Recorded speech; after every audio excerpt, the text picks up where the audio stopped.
Well, I tried to do something a little bit different there, and like normal, I screwed it up. It's par for the course this week.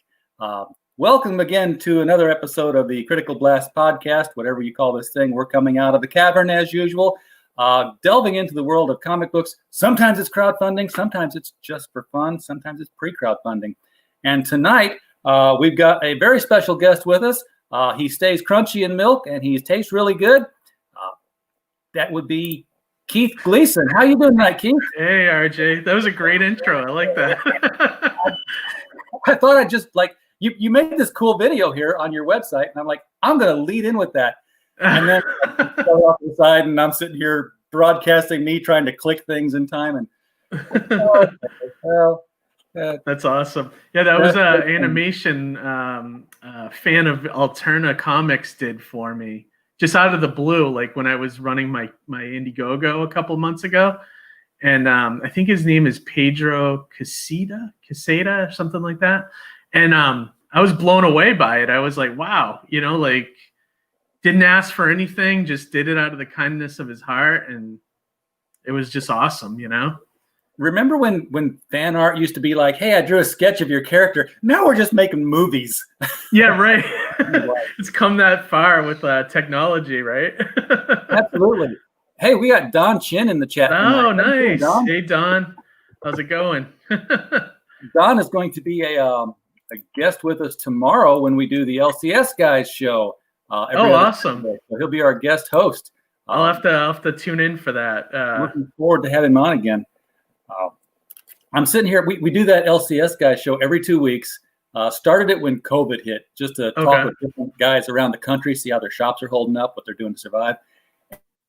And we just kept it up. It's been fun. And I'm brainstorming what I should do for the Christmas episode, which will be on, I guess, the 17th of December. No, the 8th, the 19th of December. So I've watched a few of your videos. I haven't watched any of the local. I haven't watched any of the LCS ones yet. Are they? Is it more like a couple guys hanging out at the local comic store, just talking comics kind of thing, or is it like? Sorta. I mean, we have Yul Carter from Fantastic Comics in Berkeley. Okay. Dave Dyer, my local comic shop guy here in Belleville, which is tentatively St. Louis, for all intents and purposes. Michael Tierney, who ran a shop and is an Overstreet contributor, he's gone full mail. Wow. And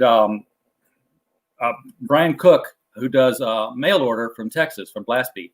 So cool. We've kind of mixed up the roster now and then, but basically it's industry talk. It's like, what's selling this week, what's not, what do we think about what the big boys are doing, how are they screwing us, Diamond shipments didn't come in again, books are late, a bitch session, basically. And then we talk about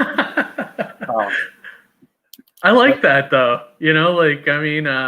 Everyone, it keeps the comic industry on its feet, I thought, I didn't see anything else like that was, retailers talking about it. And since we're told retailers are the customer, not the readers.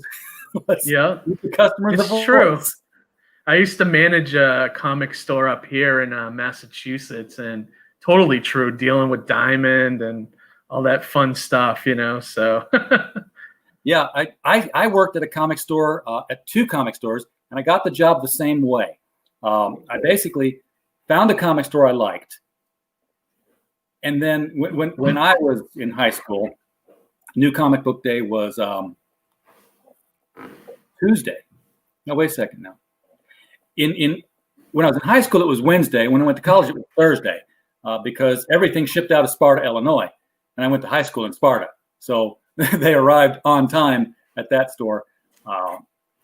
Interesting. Yeah, and the way I got the job was I just showed up at the store when the books arrived, right when they opened, and started stocking shelves. And they were like, "Oh, this guy's a go-getter." Yep, I was. Yeah. They got to know me. Then I showed up and I was like, okay, hey, he put the books down and then he go to the cash register. While he's doing that, I start stacking them and putting them in sleeves and putting them on the shelf. He's like, oh, okay. And then I picked up the books I wanted and I took them up to the counter. And he's like, yeah, just take them. Like, oh, wow. Yes, this is the job for me. I have found my career. You know, it's funny. I worked for two comic stores as well, actually. One of them was, a good experience. The other one was a little questionable. The owner was already I think 80 grand in debt when he opened up the store. And then oh my God, it was just, I just remember the paperwork, the owner name changed 3 different times while I was there. It's just something else. He must have been doing some kind of tax evasion or something, My wife worked for a comic store after we were married just to get out of the house because she didn't work. We didn't have kids and she wanted something to do. And the guy couldn't pay her, which she didn't care. He paid her in credit in comics. Okay. So she's not a comic reader. She's bringing comics for me. And he couldn't get new issues because he was so far in the debt situation. That happened to this guy too. Yeah. I remember at one point we'd gotten some Marvel books, but nothing else. So it was just we had nothing but Marvel. It's just so funny. Yeah, that's what this. In fact, he named his store something Marvels at the time. Now he got a lot better at running the store. Somebody came in and coached him, and he turned it around. He's turned it into a really good shop. Good. After we left, glad for him. But at the time, it was this is kind of a cave. But he had all these back issues, and that's where my wife would go and say, "You haven't priced any of these." He's like, "Cover." I've got 1974 Silver Surfers that she brought for cover. Oh my God! Okay, that's amazing. and it was always people coming in trying to collect money. He had this cherry condition showcase number 4 under glass. Okay. And a guy came in. He's like, "I want my money tonight." So he took the showcase number 4 while my wife's working and I'm at my day job. Goes to a bigger shop, in the big city, and comes back with, I think he got $500 cash and $200 in trade. Oh, wow. 1997. This book was already worth well more than that. And she told me about that, and I was like, I'd have given him $500 for the book. If he needed $500 cash, I'd have bought it outright. But the one to get away, Yeah. Yep. Well, let's not let this one get away. This is the Mighty Mascots. That's what we're talking about tonight here. And I love the concept of this. This is your serial mascots coming to life and being heroic, a heroic team. Yeah. What sugar-laden Krispies were you munching on when this brainstorm came to you? Actually, I wasn't eating cereal when the brainstorm hit. I had my wife bought me this T-shirt a long time ago, and it basically on the T-shirt it said Breakfast Club, and it had just all the regular cereal mascots like Tony the Tiger and the Honey Smacks Frog, and I think it had the Sun from Raisin Bran. They were all just hanging out on the shirt and it just said Breakfast Club. And one day I was brushing my teeth and looking at it in the mirror, and I was like, yeah, there's something here. I didn't see it as a superhero book at the time, but I was like, maybe it's a hangout book, like a reality show or something, a comedy. And then, as I started, thinking about it for a couple months, and then it started to change where I was like, well, if I took Captain Crunch and kind of made him like Batman a little bit, I could see that, I could kind of morph this into a superhero book. And then that kind of was when it kind of fell into place, for me in my head. And then the rest was it, just trying to get an art team together and, outline the series and, go from there. There we go. That it? I don't think that's exactly the one I had, but it's similar to that. That's a cool idea. Yeah.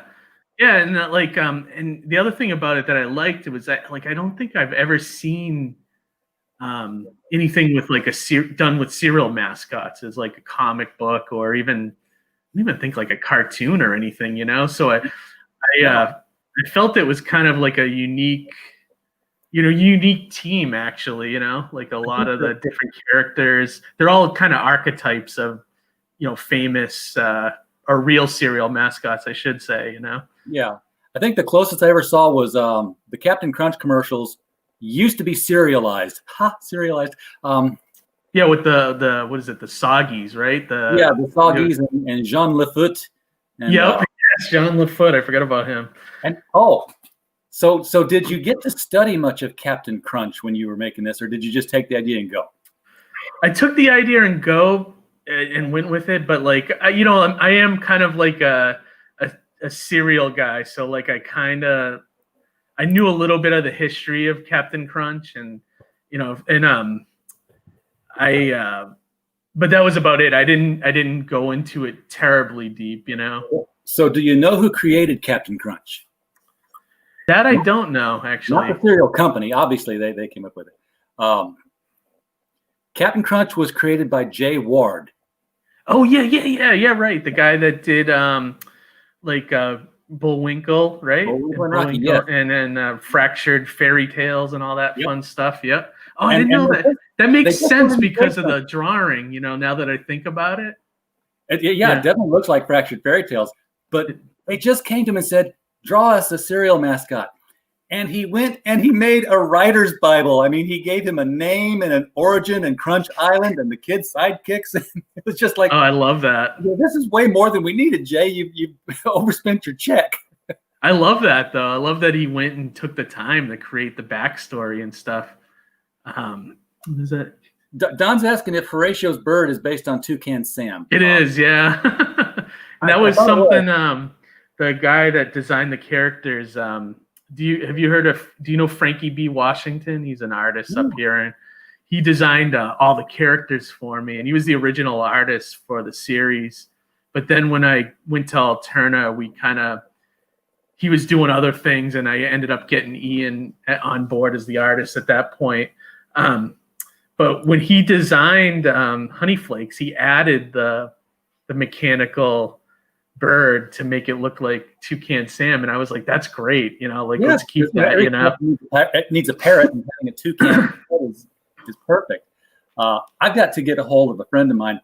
I work IT during the day job, and one place I worked at was a grocery store headquarters, a big national chain that focuses on private labels. So I had a friend who worked in marketing, and he's an artist. He had done some Disney coloring books, and his basic job there was to draw the cereal boxes for the generic cereals. He'd have to come up with new mascots. It's like, well, we can't put a tiger on the Frosted Flakes. How about if we put a giraffe on it instead? So everything that was on the cereal boxes for that private label was his work. Oh, that's awesome. Was he responsible for the names? Because some of the names on those are like ridiculously funny.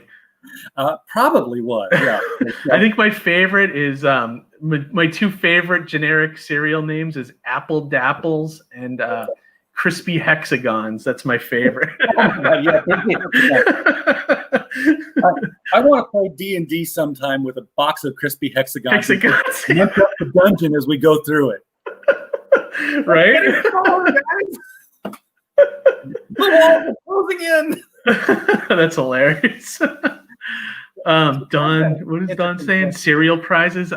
Geez, I always liked when they had like the free and things like that with the cereal prizes, or like maybe like sometimes they had the plastic spoons. Those were kind of cool, Yeah, I remember those. I remember the submarine that. Yeah. You put baking.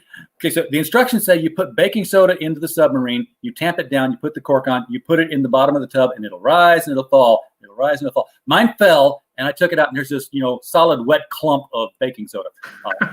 Never quite worked for me. Never worked right. But also. Go ahead. What were you going to say? You go ahead. I was going to close this thing out here on the side. It was taking up the processor. Well, the other thing, when I created the series that I wanted to pay homage to was, just I wanted people when they read it to get the feeling they were watching like a Saturday morning cartoon, or like, that whole ritual we had as kids where you grab the bowl of cereal and you just watch cartoons for like 6 hours straight.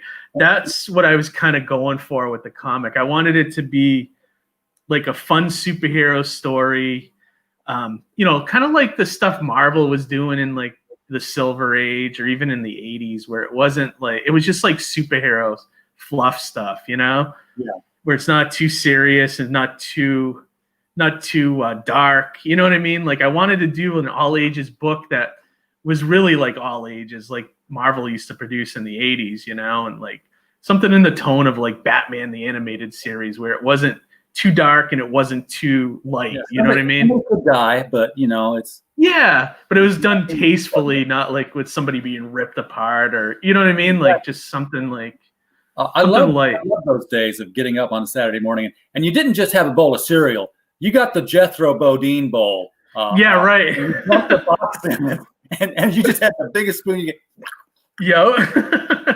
And that, and you always did it before your parents got up too. I remember I was always up wicked early, Yeah, you had to get up at 6 to make the cereal because, the shows would, sometimes they would start at 6, but mostly they started at 7. And you were there until it was in the news time. And then you would get up and go to the bathroom and come back if there was a good, 11 o'clock kids movie thing. But and it would always, like you said, start early, like 6 or 7. But I think like the sweet spot of cartoons was always like the 9 to 10 o'clock block around there. Was always like where the really good stuff was. Yeah, I always had to. Parents would rely on TV guides, and I was relying on the latest comic book to open that fold out and find out, okay, when are the superhero shows going to be on?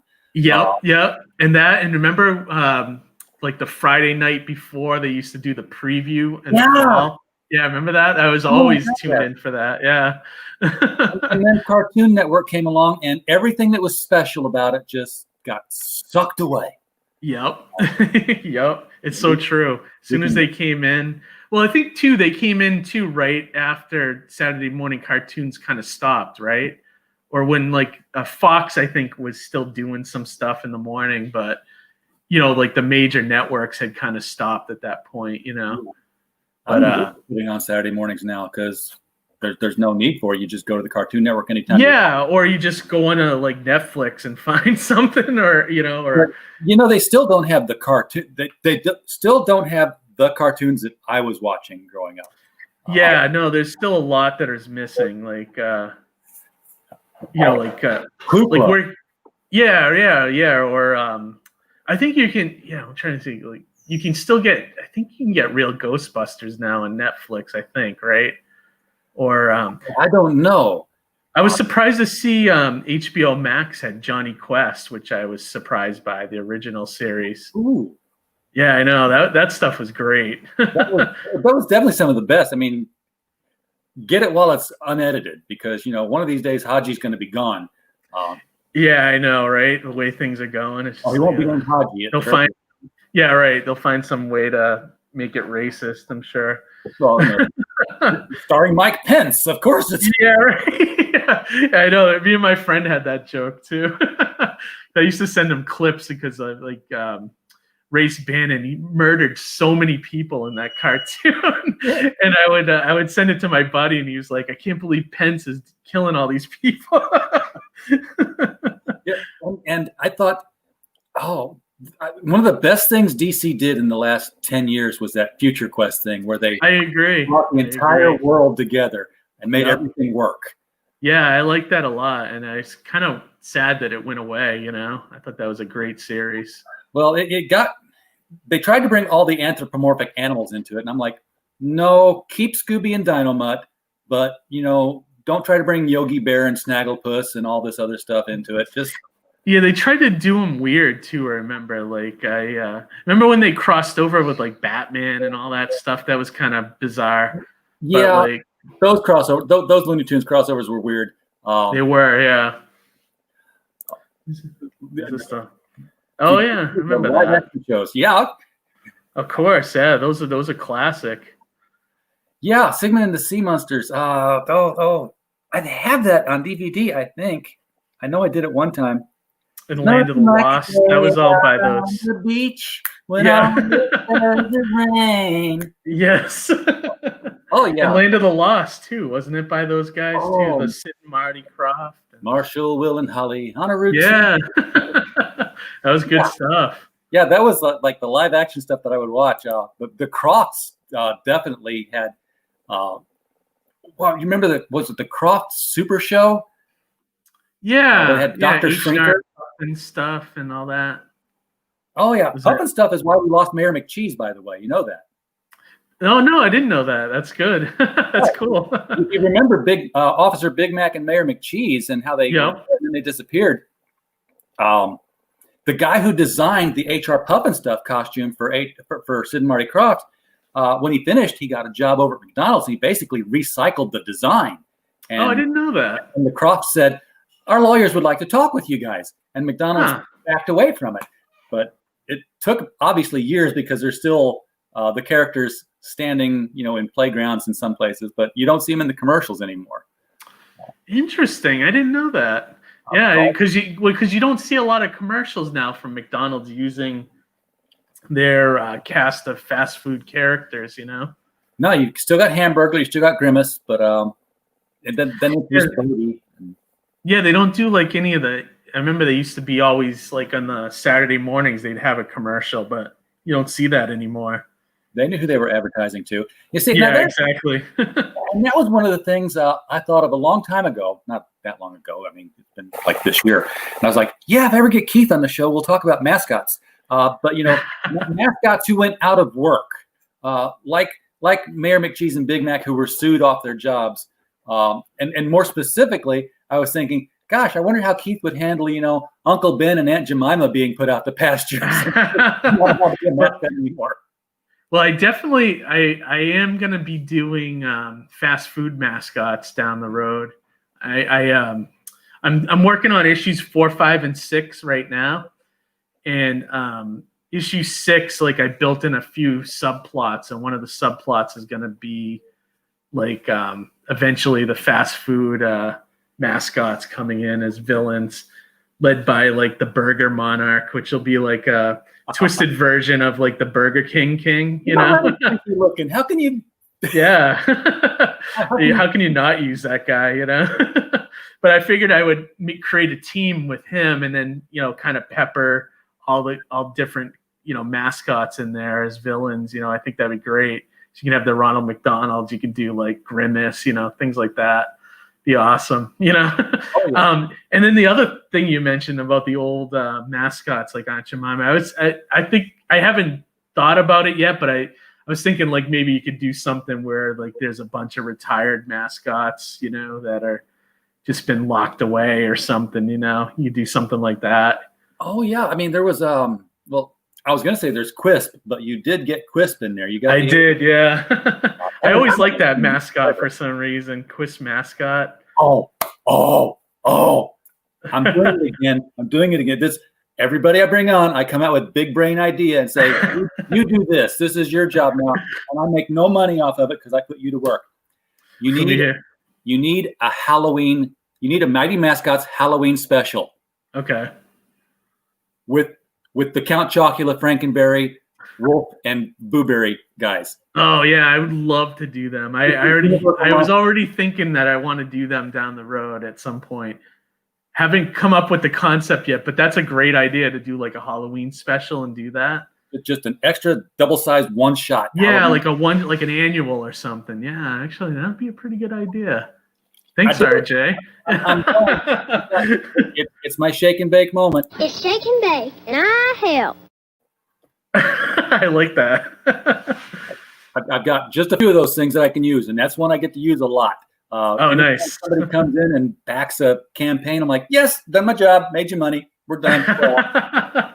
I know. I should have hit you up when I had the campaign going. I was looking for a ton of shows to get on, and I totally forgot about you. I should have hit you up. Well, We were I have one coming out. I'm going to do another one next year to do the next 3 issues.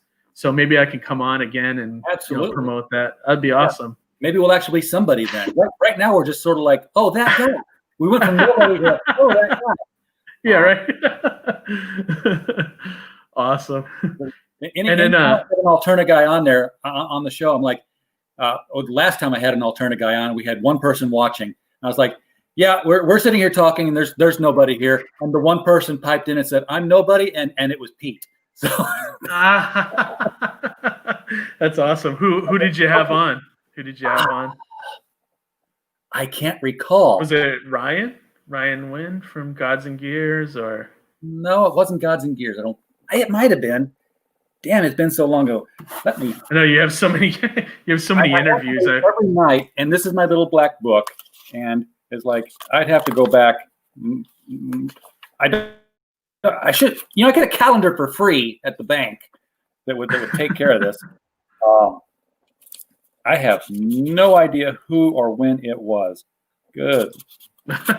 Well, I know the one crazy thing about Alterna that I got to give Pete credit for is all the creators he brings in are just really, really great creators. Like it's almost like a family aesthetic over there, which is really nice. Like I mean, everybody's supportive of each other, and no one's jealous of each other. It's just like a really, really strong.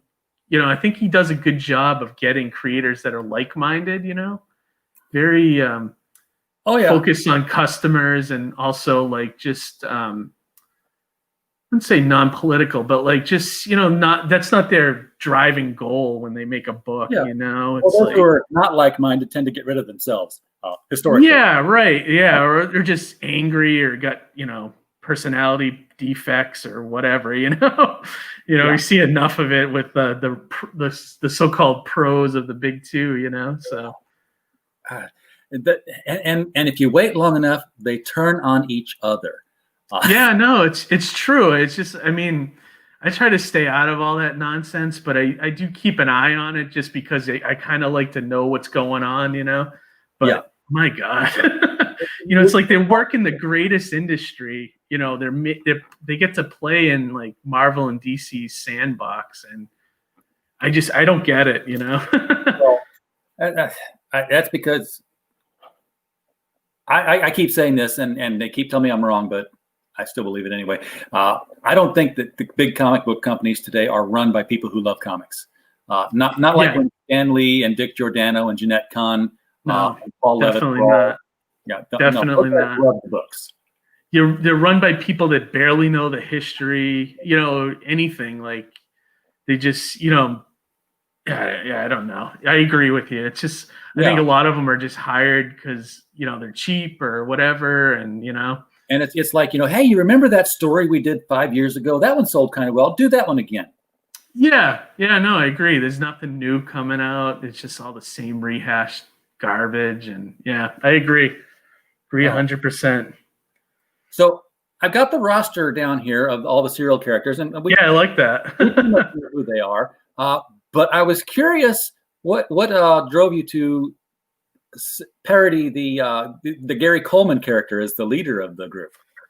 Well, my thought on that was I wanted a human like a Charles Xavier type to be their quote unquote chairman or their chief, and I thought like Gary, I wanted a child star, like somebody that would have been in like breakfast commercials or or grew up with a TV show that would have been on Saturday mornings or something like that. And then I thought, like, who is one of the greatest child stars of all time? And I was like, it has to be Gary Coleman. Oh no. Yeah. And so that was kind of like my that was kind of my reasoning there. It's like I wanted to have like a leader like that, like somebody that had like kind of like a temper, but also was like grew up on as a child star, but then went into science as he became an adult and things like that. And then that's sort of where the springboard of it came from, So is the second series going to deal with his two older siblings getting out of jail? Yeah, no, I didn't do that. Actually, the second series is the 4, 5, and 6 is going to be like a 3-parter with evil video game mascots. Oh, here we go. Yeah, pixels on us now. Yeah, right.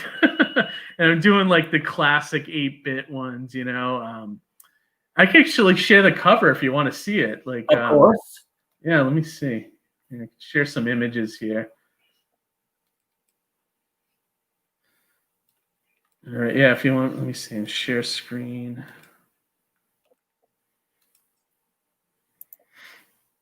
So that's the cover of issue 4. And as you can tell, it had this new team of villains is called the Boss Brigade. And they're all like, I'm pretty sure you could tell which video games they're all kind of from. Yeah, it looked like Mega Man's taking down the Toucan. Yep.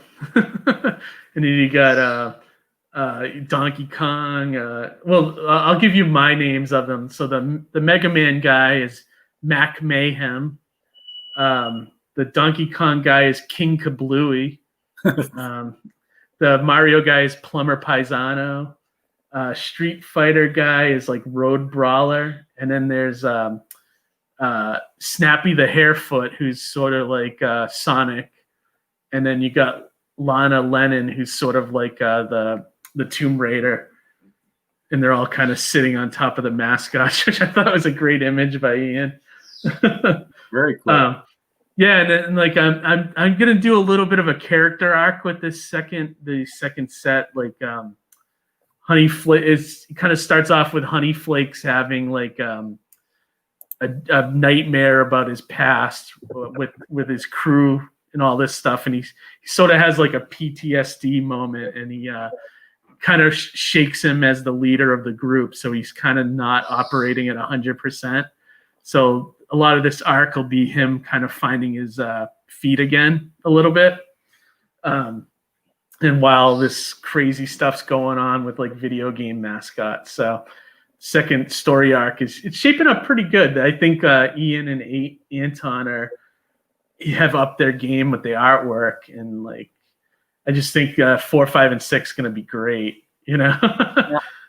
Are they going to also be dealing with, because at the end of that first 3 issues there, the entire store worth of mascots has been irradiated, 3D printed, and sent off with the twisted version of of themselves. Yeah, I'm going to deal with that eventually, but what you'll find out is issue 4 picks up like 6 months later, and there hasn't been a peep out of any of the escapees from the store yet. So they're kind of like, the mascots have been kind of getting a little soft, because there's no crime to fight. So getting soggy. Okay. Yeah, getting a little soggy. Yeah, there you go. That's a perfect game. Eventually, I'm gonna deal with that. I'm gonna start peppering in other, villains that have escaped from there. As the series goes on, I kind of want to build up their rogues gallery a little slow, and then finally, start adding allies too, and really make like this huge kind of superhero universe using like, mascots, basically advertising mascots. I think it's going to be a lot of fun, and then kind of mix in like, go back to certain characters and things like that, have villains come back, and So when these characters, I'm getting into the deep. I'm trying to make it make sense now. There's a store here where you pour a formula on a picture and the guy comes to life, and I'm going to try to make it make sense. Yeah. Think about it. Doesn't. I figured because it's a comic book, I can kind of get away with like the shoddy science, Yeah, it's a comic book science. I mean, it's Carmine Infantino, the Flash science. Right, and that's what I figured. Like I can try to explain it a little bit, but like my whole thing is I wanted to kind of bring in, because I thought the 3D printing aspect was kind of fun and kind of like a modern idea. But I was like, I want to kind of make it so it's like, like it's still like a liquid in a test tube, I kind of wanted that aspect of it. And yeah, it kind of goes from there. I wanted the Alchem group to be like this kind of background series villain, and Dr. Baneful and all that. Just like fun. To me, that's like fun Saturday morning stuff. We've got a comedian, and we got a comedian in the room. Oh, nice. Let me show you cover 5 too. Are you going to parody the Michelin Man? He's retired.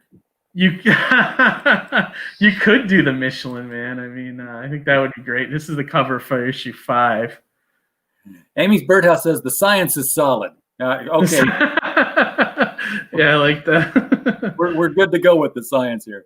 Yeah. So that's issue 5 cover. I don't have 6 yet, but that's 5.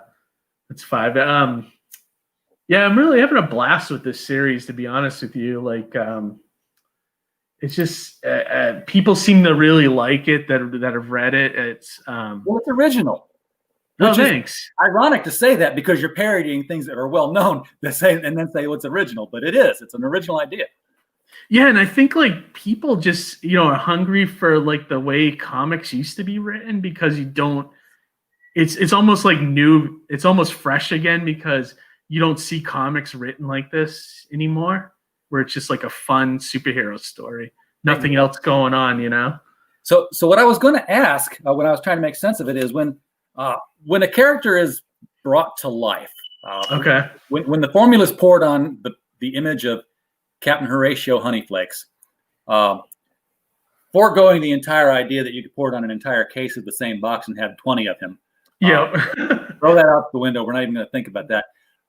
Does he pop up knowing he's Horatio Honeyflakes and that he fights the Soggies and that Captain Jean Lafoot is his arch enemy and he's got to get to Honeywell Island and he knows all his history? Yeah. I might explore that a little bit down the road, but I was gonna like talk about, because like the formula has nanites, which is I guess is like the answer for everything nowadays. Anything with like So I was gonna say like like the nanites are programmed to whatever image they touch to pull all the info from anything on the internet they can find to like Wi-Fi nanites. Yeah, there you go. Right. You pull in all the info and then create the most perfect version of that picture, I guess, Yeah.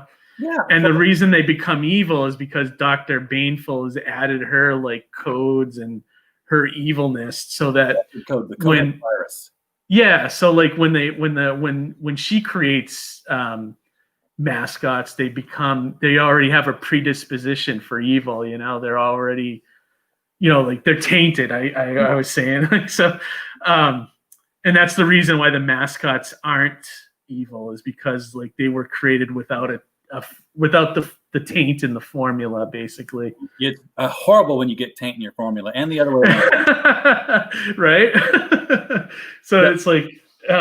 So it's kind of like a wacky science, but it's like I feel like it makes sense to me. You know what I mean? Like, and I try to explain it as best as I see it in my head without being too crazy about it. Like, I want people to have fun with it too. I want them not to take it too seriously. Now, of course, if the Martian, if he ever encounters like men from Mars, he may find out that he's a completely different kind of Martian than he is.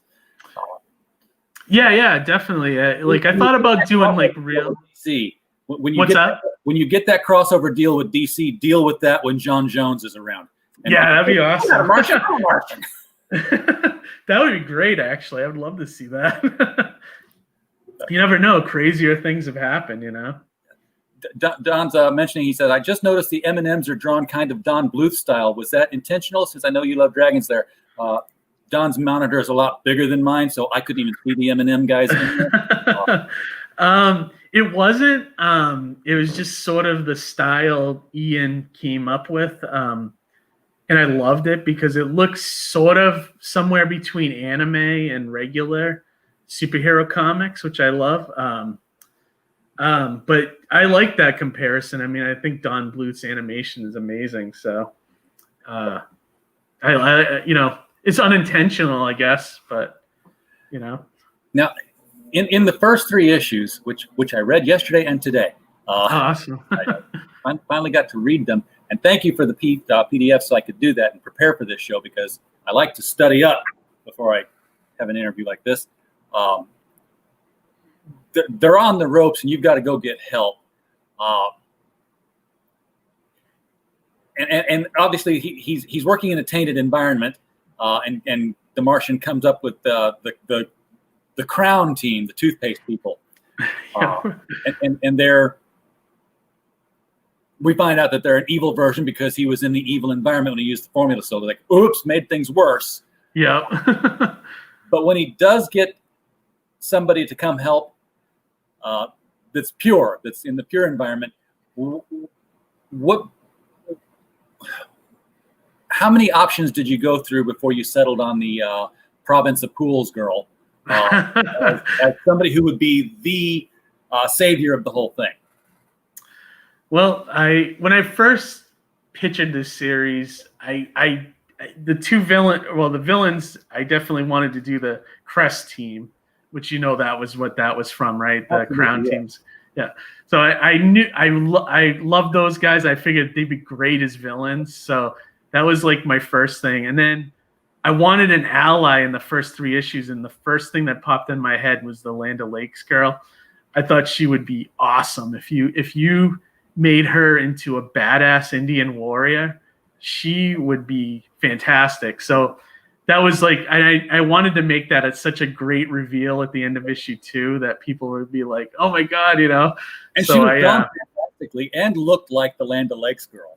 Yeah. I loved what Ian did. I sent him all the pictures and I said, this is what I want you to do. Make her awesome. Give her a hatchet, give her a bow and arrow. And if I'm on the ropes and I've got to have a mascot come save me, I'd much rather have somebody with a bow and arrow and a tomahawk. Yeah, right. Don't send anybody to save me.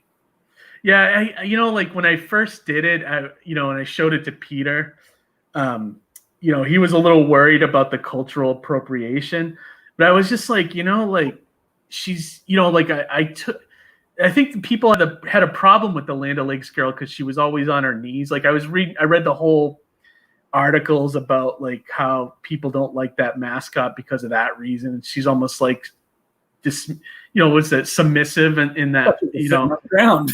Yeah, and if you notice, like if you look at Land O'Lakes packages now, it's just her face now. They don't even do the full body anymore. Oh, I thought they got rid of her and kept the land, just like we did with the Indians the first time around.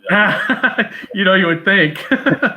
But so I was just like, well, like I'm kind of turning that on its ear and making her this strong badass. So he was kind of like, yeah, you know what? I don't really care. And like, so he put it out anyways. And, I didn't really hear any complaints about it. I think we were just kind of worried about it at first, but no one's really complained to me about it, When we do Aunt Jemima, that's when the backlash will come up. Yeah, I think if I get into stuff like that, I think I'd have to really, really think about how I'm going to handle that if I do something like that, with the kid gloves and everything, Well, you have to resolve whether or not Aunt Jemima and Uncle Ben are married, because I've always wondered about that. Actually, I think that would be great if you made them married, actually. Because I swear Uncle Ben's fooling around on the side with Mrs. Butterworth. That would be awesome. Actually, that'd be great if they were like a husband and wife kind of team, evil team, I think that would be fun. Cakes. Yeah, right. They make rice cakes. Yeah, right. I like that. Yeah, I mean, I definitely want to bring her back to the series at some point because I think she's a great character. And I was kind of hinting at a little bit of a love interest between her and the captain. So hopefully cool. I'd like to have her come back at some point, But that's what's great about the series. It's ongoing now from Alterna. So whenever I make new issues, it'll just keep the numbering, which is great. Thank you. So, yeah, I know. I love that.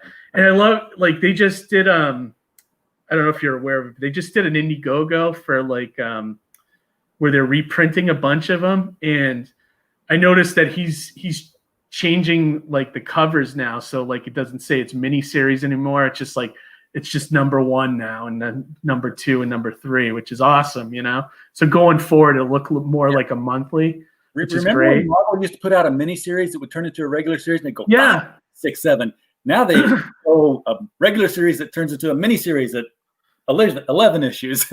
Yeah, right. Now they have more. They have higher volume numbers than they do issue numbers. You know. What is it? Captain Marvel Volume 16, number 2. Yeah, right. It's so true because they relaunched so goddamn much. Sorry, pardon my language. You know. We're not FCC regulated here. When I mentioned Little Debbie earlier as a kind of a joke when we were talking about the Land O'Lakes girl coming to the rescue, and that brought to mind the fact that there's an entirely other family of mascots out there that used to be very popular and had comic book stories done with them. And that would, of course, be the Hostess mascots. When you had King Ding Dong. Yeah, I'd love to do those. You know, it's funny. Hang on one second. I want to show you these 2 books I got that are like sort of like my research for the series. Hang on one sec. That's okay. He's walking away. We're not talking. What we've got here is failure to communicate. So I got, let me see, Mr.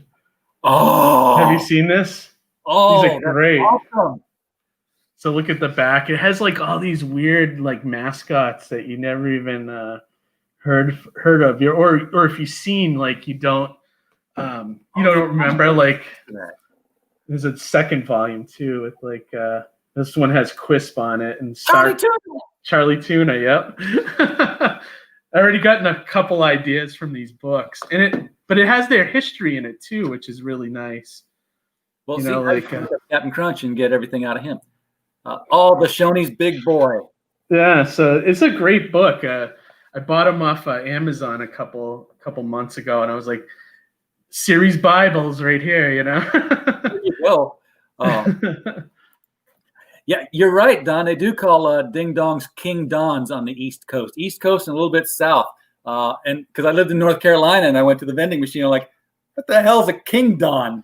What was the fruit pie guy? Was it like it's Fruit Pie the Magician? Fruit Pie the Magician, yeah, that would be a great one. Just have him be into magic. He looks like a fruit pie. Yeah, exactly. I mean, it's like kind of like endless what you could do with the series, and I'm all for it. Let's create like our own universe, you know, just some mascots. The Chocodile Crocodile. Amy's Birdhouse says, "Let's see the Borden's cow and Elmer's bull as married as Bonnie and Clyde type villains." Oh, the Elmer's glue bull. Yeah. That'd be kind of fun. Cows on the loose. Ice cream and glue. Yeah. Yeah, it's great. It's just like, it's fun. It's kind of fun thinking of, you're taking mascots and then trying to figure out how to make them like, give them superpowers, but also make them both recognizable and then my own thing on top of that. You know what I mean? So that's a lot of fun. I mean, you're covered by parody, but you do want it to be, not obviously this is this character. Yeah, definitely. That character. Yeah, exactly. And like right now, I'm outlining issues 7, 8, and 9, and I'm thinking that what I want to do for those books, because Peter said that we could do like one and dones, or we could have like full storylines, whatever we want to do. So I think I'm going to do like a couple like one and dones and maybe like 2-parters kind of thing going forward. And then I'll have like maybe a bigger storyline after that. But I want to do Sprout and the Jolly Green Giant at some point. Oh, man. Yeah, I think that'll be a lot of fun. And then I also want to do, I also want to create a new ally for them. And I think the perfect ally would be McGruff the Crime Dog. I think that would be a lot of fun too. That would be very cool. McGruff, like almost like a Commissioner Gordon type, Yeah, and there's still a lot of real icons out there. You got Sonny the Cuckoo Bird, and there's a ton of cereal ones I haven't even touched yet. Which I can definitely get into that too. The Leprechaun. Yeah, yep. And like you said earlier, I want to do the monster serials at some point because those are just iconic, you know. Yeah, and like I said, that would be great for a themed issue. Like it was just a double-sized or 80-page, whatever. I agree with you. Yeah, maybe I could get that going. I'll have to talk to Pete about that, like about doing like a one-shot or not even maybe just an annual or something. I would love to do that. I think that's a great idea. Make it kind of unique, you know, for Halloween or something, you know. Now, did you do mock fruit pie ads? I did, yeah. Did you see it? I did not, but Don did. Yeah, let me see. I can show you. Let me find it in my folder here. Give me one sec. I did. I took like. What's that? Don saying you should have a spinoff series, The Mighty Mascots West Coast. I like that actually. Did Don tell you that? Well, he invited me and my Mighty Mascots team to do a story in his X-Farce Reloaded that's coming out. Oh, cool. Yeah, so I mean, he messaged me out of the blue, and and I knew who he was, and I was like shocked. I was like, wow, you know, like I can't believe he's asking me to be part of this. So I was really happy. So thanks, Don. I really appreciative of that. And so he asked me for an idea about it, and I pitched him. Have you read any of the recent X-Men stuff? I tried not to. Yeah, I don't blame you. Like, I've read like the House of X and the Powers of X, and I thought that would be great to parody because it's just so overcomplicated and unnecessary. So I'm going to be doing a riff on that, on the newer X-Men stuff. The good thing about it is the way I wrote it is it's if you haven't read it, you'll still be able to make sense of it, which is nice. All right, hang on. I know I have the ad here somewhere. Give me one sec. Let me see if it's over here. Oh, here it is. Oh, wait, no, that's not it. I've got your screen off of here until you get there, just in case you scroll past that website that, you know, we don't want to we don't want to indulge you here on our stream. Oh, here it is. Okay, great. All right, there. Let me share. Yeah, there you go. Sorry. I got it up right now.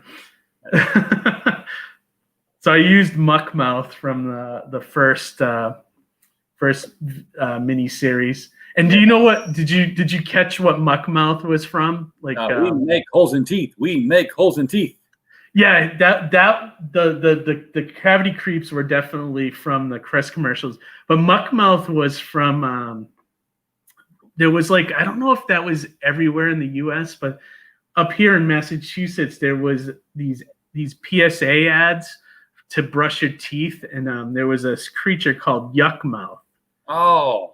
And that's where I kind of pulled for him. But I thought like it would be a great idea if he was the one that created like the cavity creeps from his drool and like spit, you know? Yeah. So and then I figured this would be great to use him in the pie ad because he's sort of the villain of the first 3 issues. And I sort of just looked at a bunch of those classic ads and kind of just took what they did and kind of redid it for my stuff. And we put this in a lot of the Alterna books, like the month before Mighty Mascots came out. And then also anyone that backed the campaign, I had postcards made up of this. So I put that as like a special thing in their packages, which is great, you know? That's cool. Yeah, we had in our area growing up, our PSAs had this amorphous blob thing that I have no idea what it was. Is it timer? Yeah, timer. Yeah, we had those up here too. Yeah. Hanker for a hunk of cheese. Yeah. Yeah, the Yuckmouth was like, it was just like, he looked kind of like this, and he would just be like, "My name is Yuckmouth because I don't brush." You know, it was like, I'm sure if you look up on YouTube, you'll find it and somewhere, you know. But yeah, it was good. It was I liked the first 3 issues a lot. I think they came out good. I wanted the mascots. I wanted the 3 issues to just be like these characters first mission, but they were in over their head, and things just keep getting worse and worse. The editor in me said there's only two things I would have fixed, but one of them was a use of 2 with 1 O when it should have been 2 O's, which is like, I'm a grammar Nazi, but it's not a tweet, an actual published thing. So you should be a grammar Nazi when you're going to actually publish it. I agree. And then in the 3rd issue, I read it twice, and I'm fairly certain that in the PDF, at least 2 of the pages were out of sequence. They got flipped. Maybe I'll have to look for that. Because the Martian goes into the store. He's like, I'm going to run in here. And then the next page, he's giving the call button to the Land O'Lakes girl. And then the page after that, he's in the store going, oh, no, oh, no. I'm like, no, I think he's giving the thing to the Land O'Lakes girl, and then she leaves, and he goes in the store. And this. So I'll have to look at that. You might be right. Maybe the pages are out of order. I didn't check it before I sent you. I'll check that, though. It'll be a lot easier for you than it was for Jimmy Gownley, because I got a graphic novel from Scholastic in hardcover format, and I read it and I sent it back to I didn't send it back. I just emailed the publicist. I'm like, these are arcs, right? And he's like, why? He's like, well, these 3 pages here are out of sequence. I mean, and it was blatantly obvious out of sequence. It made no sense the way they were unless you rearrange them. And when I got Jimmy on the interview, I talked to him off stream, and he's like, yeah. Do you know how many they had to pulp because of that? No, I'm glad you found it, but it was somebody probably lost their job because of that. Probably, and it's too late to pull it back, and unless you reprint everything, and no one's going to do that nowadays with the way print is. Not with a 300-page hardcover graphic novel. Nope. It was like, thanks, Don. I appreciate that. I worked hard to make the perks really special and unique, for the campaign. I kind of went above and beyond, what I normally do, because I had a sticker set as one of the perks, and instead of just giving you 3 stickers, I went and made the whole packaging that you would to put them in, and things like that. So I kind of put a little extra money into making the perks unique and everything like that. You get a cereal box container, right? Yeah. I had that. Actually, it was funny. Before I didn't have that made up special for the campaign. I actually had that made up 4 or 5 years ago when I was pitching the series to different comic companies. And what I would do is I'd send the copy of the book in the cereal box to the companies, just so it could kind of stand out above all the other submissions, And Alterna was the one that got back to me. So and it's funny, I had to redo the first issue because Pete had some notes about I was kind of doing when I did when I was with the original story was sort of like the Transformers movie. You know how in the Transformers movie, there's a strong focus on the humans side of things rather than on the Transformers themselves, and it kind of sucks. I was kind of doing the same thing with the Mighty Mascots. I was kind of focusing on Manny and the human characters rather than the mascots when I first pitched it, because I was kind of doing more of the origin stuff. So I was kind of trying to get to eventually feature them, but it was more the storyline getting to their creation. So Pete was like, you gotta put the mascots front and center. This is not going to work. And he was 100% right. I mean, when I redid it, the number 1 is so much better now. It's just quick and gets right into the battle, and you kind of learn about them as the battle progresses, which I think is a smarter way to do it. You know what you do for the next book? For the next 3 issues, because I'm assuming you're going to do another cereal box perk level. Yeah, I haven't thought about it, but yeah, maybe. Yeah, what was your idea? Well, you get a hold of somebody like George Peter Gatsis who does 3D print. Okay. And sometimes you used to get little plastic figures of the character. and just ironic that he does 3D print and they're 3D printed characters, but you could like have little cellophane enveloped toys, just single color, a blue Captain Honey Crunch, honey flakes, and it's just in the bottom of the cereal box. Don't even tell people that it's part of the book. That'd be great. I open my cereal box, I pull the stuff out, and there's a toy surprise in the bottom. That'd be great.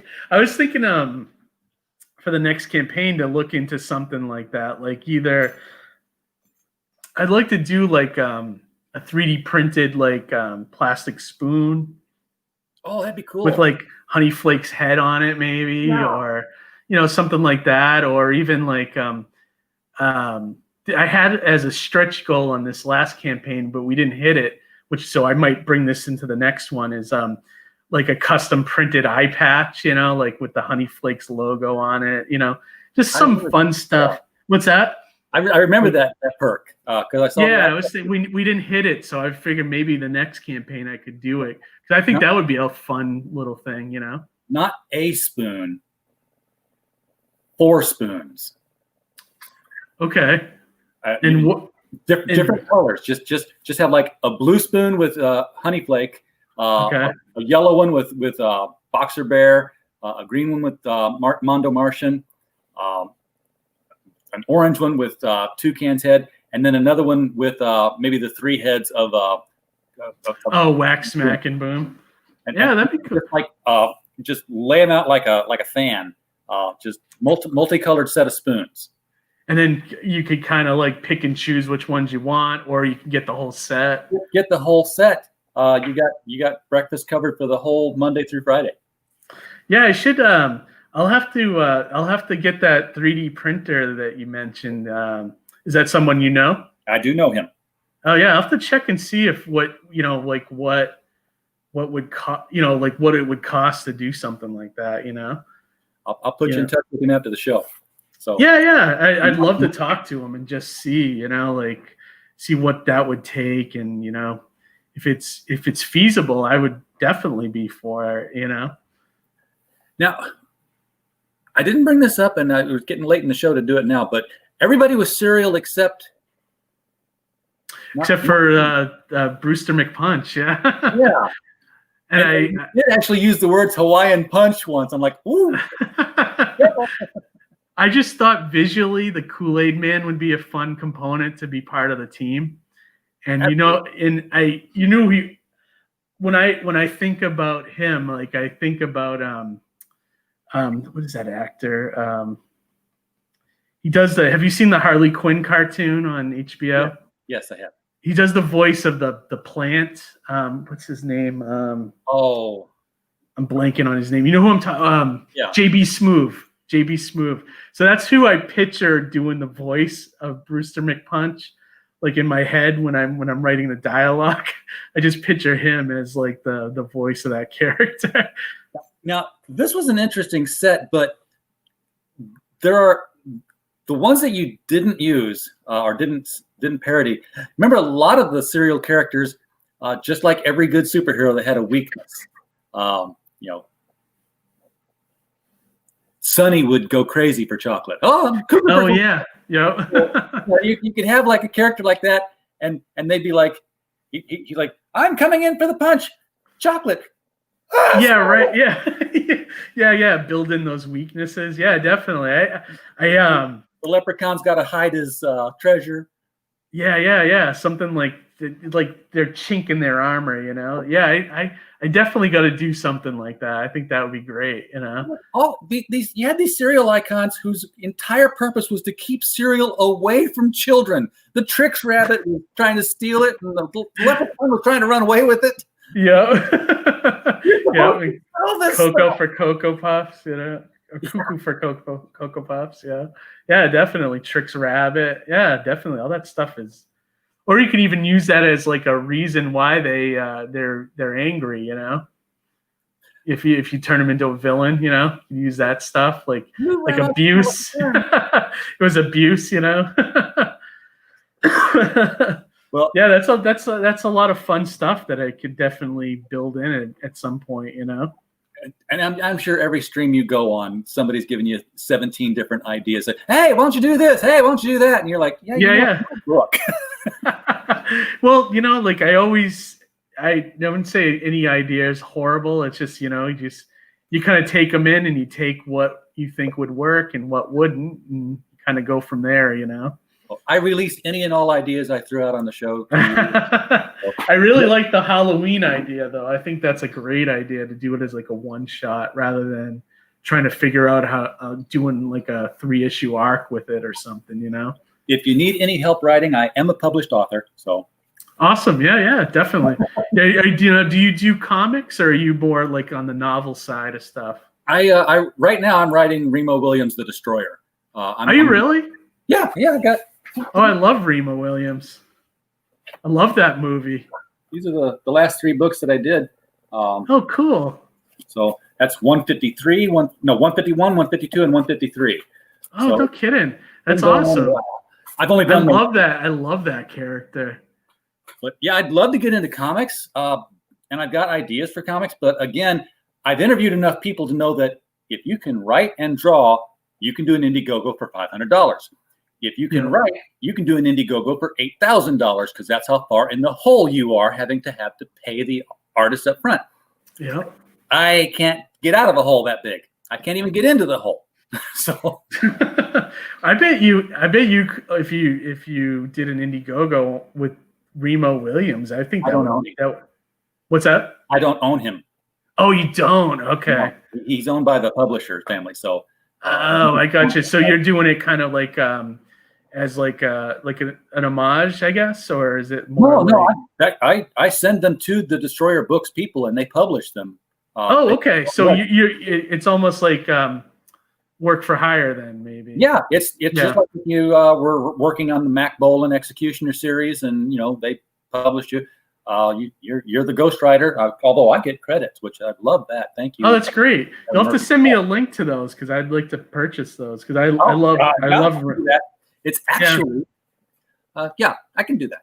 I have I know the movie isn't like considered like great Remo stuff, but it was what we got. It was one of those. It just hit me at the right time and right age to really love it. I have the poster in my basement because I just love that image of him hanging from the Statue of Liberty's crown. Yeah. So I was like, and then I have all the Marvel magazines that they put out, and then like the short-lived comics that they had after that. Like those. I even referenced the Statue of Liberty scene obliquely. The way I got the job, I had published some other things. I didn't even know they were making those anymore. That's great. Yeah, let's spread the word on that one because I could use some more sales. The first thing I had published was this Alice in Wonderland pastiche in Great Britain. Okay. So that's what cemented my credentials. But they did a call for fan fiction, and I had just recently found The Destroyer from a friend of mine who was a big fan. And I read some of the more recent ones. I'm like, oh, this is all kinds of fun. And I did remember the movie, but they did an anthology for fan fiction, and I submitted to it, and I got in it. It's a big old anthology here. Oh, and wow. I did a story called Fool's Paradise, where I had Remo and Chun visit a very gothic section of New York, which is terrorized by a clown who's fought by a guy who dresses like Dracula. Oh, cool. And they bought it. So and then you got the job to do more novels. That's great. They said, would you like to take over the series for a while? I'm like, let me think about it. Yeah, I'll do that. Yeah. And like you said, the movie, which was way better than the television pilot, if you ever saw that. I never saw the television pilot. I heard about it. It's on YouTube. You can watch it there. Way better than the pilot was. Roddy McDowell played Chun in the television pilot. Oh, weird. Yeah, I'll look at that. Joel Grey played him in the movie. Shane Black is attached to direct a remake. Yeah, I was going to say something about that. I was going to say whatever happened to that Shane Black one that they were going to make. It's in development hell now. I know the screenplay is in. But he actually would be great to direct that, I think. Oh, well, if you've seen The Nice Guys, I mean, yeah, I think he's got the sensibility for it. You know, and even Iron Man 3, you know, like he had some fun stuff in there, you know. Yeah, I think the problem was he didn't make enough money off the last Predator film. Otherwise, they'd have been in production with already. Plus, COVID, it's hard to make. Yeah, definitely. I hope it comes out eventually because I think an update of that would be great. And he's such a great pulp character. I love the whole like, what's the name of the kung fu? It's like Shinaju. And the sun source of all martial. Yeah, I love that though. I love that idea and like the whole dodging bullets and running on water stuff. That's all great stuff, you know. Yeah, the satire is getting hard to pull off. Yeah, because it's like the real world is already parody of itself. How do I twist it even more to make it right? It's almost like you gotta look at it like a James Bond thing and just trying to find that like eccentric like villain in like a volcano layer kind of situation, you know, to keep it going. But yeah, that's awesome. I didn't know that. I had no idea. That's really cool. Crazy. Like in Continental Divide, the entire plot. The overarching plot was a guy blowing up all the bridges across the Mississippi River so that he can make money on air freight. I like that. Yeah. That's what you got to do is like find stuff like that. Yeah, that's great. That's awesome. If folks are looking for where they can pick up the Mighty Mascots, because it has sold out at your stores, I am quite sure, at your LCS. Did it even go to LCS or was it just? Yeah, actually, I had Alterna was still distributing with Diamond when the first 3 issues came out, so it did get to a lot of comic stores or people that like stores that actually order Alterna or indie books. It ended up in most places. Like I got pictures from like Midtown and different places like that from fans saying that they saw it there and things like that. So it was in stores. I know since Alterna left Diamond, they're doing a lot of direct orders now. And I think they're still shipping to a bunch of stores, but I don't think there's as many as there was when they were with Diamond, you know, because a lot of, you know, like comic stores are, they don't want to create new accounts. They just want to order from one place. So a lot of them, it's easy for them to just drop it, you know.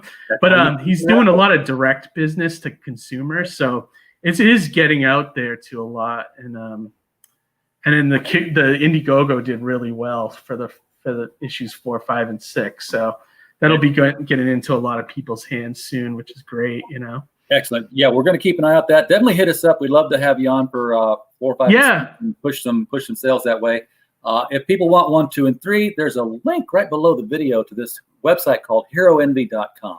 Yeah, definitely. They can get it there, or I think you can still get it on Alterna's site as well. Alterna, just alternacomics.com, I think. Yes, alternacomics.com, and I'll double link there if I remember to, because God knows my memory is. Yeah, and you'll have to link me for those Remo books. I'd love to get my hands on those. I'll do that. You know, they say memory's the second thing to go. I can't remember what the first thing is, but I know that memory is the second thing to go. So. Awesome. All right. Well, Keith, it's been a real pleasure having you on the phone. Next time I put you on, I'll make sure that this fortified with 8 essential product-based hero is a little bit. Oh, and then also look for us when Dawn launches X-Farce Reloaded. We have a story in there as well. Dawn, keep on top of me when X-Farce Reloaded comes out, because when that launches, we definitely want you on the show for that, and we will make as big a deal as we can make out of it for all the 1,000 subscribers and 2 watchers that we have. Well, I think you can sign up for it now. I think it's the sign-up page is live on Indiegogo now. Oh, nice. I'll tweet that out too. Awesome. But other than that, I appreciate you being here. And I'm glad we finally got to meet. Like, you know, I've been watching a few videos, and like you seem like a good dude, and you know, I'm glad we finally got to be on the same show together. I should have you on my show at some point. I just started my YouTube channel God, back in March with the COVID. I'm doing like a show called Indie Comics Relay now. And it's me and my buddy, and we've just been doing like creator interviews with indie comics creators and stuff. But I would love to do a crossover with you, have you on sometime. I mean, you're a writer, so we could definitely have you on and feature your writing and talk Remo Williams. I would love that. I'd be happy. Let me know day and time, and I'll be there, man. Okay, great. We'll get you on the schedule soon and have you on.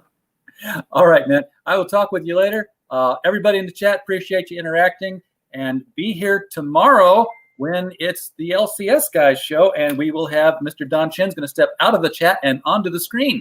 So awesome. See you all then, 7 p.m. Central.